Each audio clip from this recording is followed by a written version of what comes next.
Hello everyone, আমি সৃঞ্জয় চলে এলাম একটা নতুন ভিডিও নিয়ে। বন্ধুরা, আজকে পৌশালীর শরীর খুব খারাপ, ঠান্ডা লেগেছে বলে আমাকেই ভিডিও করতে হচ্ছে।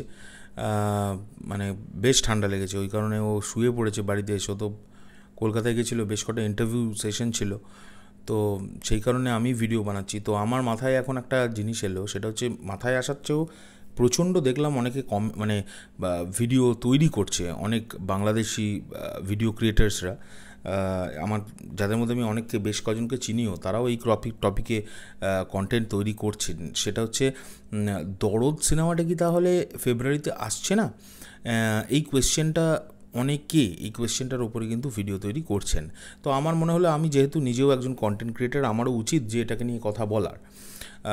তো বন্ধুরা, আমরা সকলেই সেই দিন, মানে লাস্ট যে লাইভ সেশনটা অনন্য মামুন ভাইয়ার, সেই লাইভ সেশনটা আমরা সকলেই দেখেছি, এবং আমরা সেখানে একটা জিনিস ফলো করেছি যে তিনি যতটা না দরদ সম্পর্কে আমাদের আপডেট দিয়েছেন, বেসিক্যালি উনি দরদ সম্পর্কে তার আগের ভিডিওতে যা যা বলেছিলেন সেইগুলোই উনি এই লাইভে বলেছিলেন, শেষ লাইভে। এবং তার সঙ্গে একজন স্বনামধন্য বাংলাদেশের ডিরেক্টর কাম ইউটিউবার তাকে টার্গেট করে বেশ কিছু কথা বলেছিলেন। তো সেটা নিয়ে অনেকে অনেক রকম প্রতিবাদ করেছে, অনেকে অনেক রকমের মন্তব্য করেছেন, এবং যাকে তিনি টার্গেট করেছিলেন তিনিও তাকে টার্গেট করে বহুবার ভিডিও বানিয়েছেন।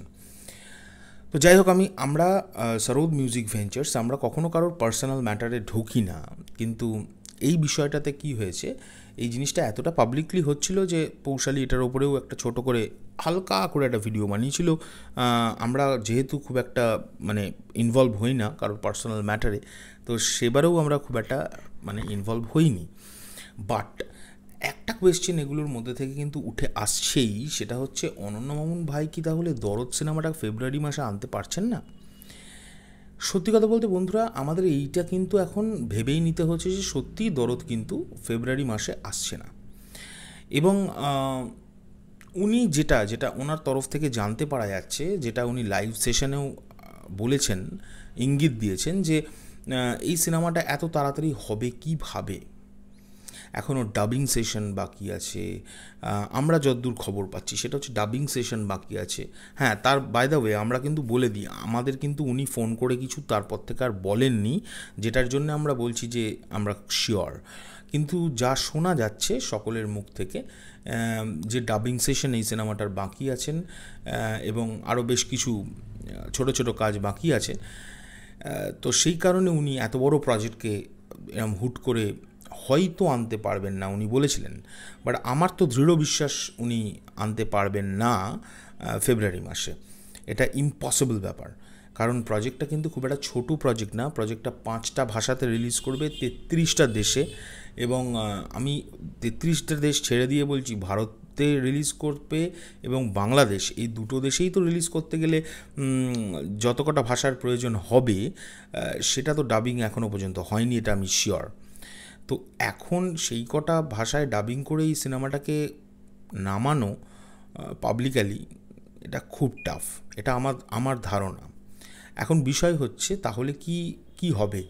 দরদ কি তাহলে ঈদে টার্গেট করা হচ্ছে, নাকি তারপরে? এখন দেখুন, অনন্য মামুন ভাই সেদিনকার লাইভে এই কথাটাও বারবার মেনশন করেছিলেন, আমি দেখিয়ে দেব নন ঈদে একটা সিনেমাকে রিলিজ করে সেই সিনেমাটা চলে কি চলে না। এই যে অনেকের ধারণা যে ঈদে রিলিজ হলে কোনো সিনেমা চলে না, চলে, আর নন ঈদে রিলিজ করলে সেই সিনেমা চলে না, এটা উনি ভাঙতে চাইছেন। তো তার মানেটা কি দাঁড়াচ্ছে, এই যে অনেকের মধ্যে কোয়েশ্চেন উঠছে যে তাহলে কি অনন্য মামুন ভাই ঈদকেই টার্গেট করছে, অনেকের মনে উঠছে, অনেকে ভিডিও বানিয়েছে এটা নিয়ে। কিন্তু আমি আলোচনা করছি এটা তোমাদের সঙ্গে, তোমরা আমায় অবশ্যই কিন্তু কমেন্ট করে জানিও যে তোমাদের কী মনে হচ্ছে। কারণ দেখো, ঈদের উনি কিন্তু সেই লাইভটাতে, ওই লাইভটা ধরেই কিন্তু অনেকে অনেক রকম ভিডিও বানাচ্ছে, আর আমি ওই লাইভটা ধরেই এই কথাটা বলছি। তোমরাও আমার পয়েন্টটা একবার ধরে দেখো যে আমি ঠিক বলছি না ভুল বলছি। যে উনি কিন্তু এই কথাটা বারবার বলেছেন, আমি নন ঈদে দরদ রিলিজ করে দেখিয়ে দেব যে এই নন ঈদে সিনেমা রিলিজ করেও কিন্তু সিনেমাকে ব্লকবাস্টার করা যায়। তো এখন বিষয় হচ্ছে, নন ঈদ বলতে উনি কোন সময়ের কথা বলতে চাইছেন, এইটা তো আমি জানি না। সেটা ওনাকে জিজ্ঞেস করতে হবে। মানে উনি, আমি জানি না এই ভিডিওটা উনি দেখবেন কি না, যদি কখনও দেখে থাকেন আমি চাইবো উনি এইটার রিপ্লাই করুক, যে কোন কোন সময়টায় উনি চাইছেন সিনেমাটা আসুক। আর আমরা মন থেকে বলছি, আমি পার্সোনালি চাই, আমি আমার কথা বলছি, যে এই সিনেমাটা যখনই আসুক না কেন যেন প্রপার ওয়েতে আসে। কারণ উনি যে স্বপ্নটা সমস্ত ফিল্ম লাভার্সদের দেখিয়েছেন, বাংলাদেশি ফিল্ম লাভার্সদের এবং স্পেশালি সাকিবিয়ানদের, সেইটা থেকে যেন না নড়চড় হয়। মানে একটা হিউজ আকৃতির সিনেমা, একটা অসাধারণ গল্প এবং একটা দুর্দান্তভাবে একটা শর্ট ফিল্ম, এবং সেখানে সাকিব ভাইয়ার দুর্দান্ত অভিনয়, এগুলো উনি বলেছেন এগুলো থাকবে। আর আমরা নিজের চোখেও দু একটা জিনিস দেখে এসছিলাম বেনারস থেকে, তার প্রস্তুতিকরণ এবং তার সঙ্গে 5টা ভাষায় রিলিজ করা, এটা একটা not a matter of joke, এটা অনেক বিশাল স্বপ্ন।